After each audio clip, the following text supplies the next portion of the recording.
আসসালামু আলাইকুম গাইজ, চলে আসলাম আপনাদের সামনে একটি ইনফরমেশন দেওয়ার জন্য। গত সেপ্টেম্বর মাসে আমার বাড়ি, আমি যে বাসায় থাকি এই বাসায় কারেন্ট বিল আসছিল 1210 টাকা।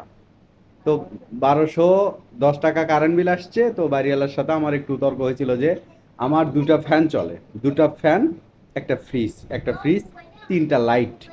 তা এইটাই কারেন্ট বিল আসছে 1210 টাকা। আমি জিজ্ঞাসা করলাম যে 1210 টাকা আমার কারেন্ট বিল, এত কারেন্ট বিল তো আসার কথা না। আর আপনারা ভালো করে জানেন যে দেশের পরিস্থিতি ভালো না থাকার কারণে কারেন্টটা আসলে সব সময় থাকে না, না থাকায় তারপরেও বিল আসছে 1210 টাকা। তো ওই মাসে বাড়িওয়ালার সঙ্গে কথা বলে আমি রুম না করে দিয়েছি, যে আমি আর রুমে থাকবো না। এটা হচ্ছে সেপ্টেম্বর, অক্টোবর মাসের লাস্ট তারিখে আমি চলে যাব। তো আজকে আজকে 7 তারিখ, আজকে রুম ভাড়া দিতে গেছি। যেহেতু গত সেপ্টেম্বরের 7 তারিখে আমার সাথে বাড়িওয়ালার একটু কথার উনিশ বিষয়। তো আজকে দেখেন গাইস, কারেন্ট বিল আসছে 1314 টাকা। মানে রুমটা ছেড়ে দেওয়ার কারণে এখন কারেন্ট বিল দিন দিন বাড়তেছে, কমবে না আর। জানি না, এখন এই মাসেই চলে যাব, তো এই মাসের শেষ। আর মাত্র 23-24 দিন আছে, এই মাসে চলে যাব।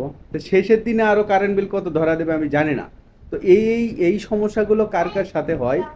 আপনারা যারা ভাড়া থাকেন, যে নিজের বাসা হয়তো থাকেন না, অনেকেই ভাড়া থাকেন আমার মতো। তো তারা, কার এই ধরনের সমস্যা হয় তারা অবশ্যই কমেন্টস করবেন। কারণ আমার দীর্ঘদিন এই সমস্যাটা হচ্ছিল। আমার দীর্ঘদিন এই সমস্যা হওয়ার কারণে আমি গত মাসে বাড়িওয়ালার সাথে এভাবে কথা বলছিলাম যে আমার দীর্ঘদিন এইভাবে কারেন্ট বিল আসতেছে, অথচ আমার গ্রামে আমার বাড়িতে কারেন্ট বিল এত আসে না। আমার বাড়িতে সর্বোচ্চ একটা মোটর চলে, দুটা ফ্যান চলে, দুটা তিনটা লাইট জ্বলে। আমার বিল আসে 270 টাকা বা 300 টাকা, বা সর্বোচ্চ 350 টাকা। এর উপরে বিল আসে না। শুধু ফ্রিজটা বাড়িতে নেই, যেহেতু যাই হোক। তো এখানে আমি চিন্তায় পড়ে গেছি যে এই একটা ফ্রিজ আর দুটা ফ্যান আর তিনটা লাইট, এটা কি করে আসলে এত টাকা বিল আসে আমার বুঝে আসতেছে না। কারেন্ট কিন্তু বেশিরভাগ থাকে না, এটা জানেন। পরিস্থিতি যেহেতু একটু ভিন্ন, দেশের পরিস্থিতি ভালো না থাকায় কারেন্ট তো সবসময় থাকে না।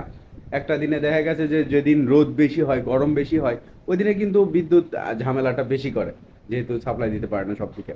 তো আর যখন একটু শীতের দিন বা একটু বৃষ্টি হয়, দেখা গেছে আবহাওয়াটা অনেকটা ডাউন, সেদিন দেখা গেছে যে,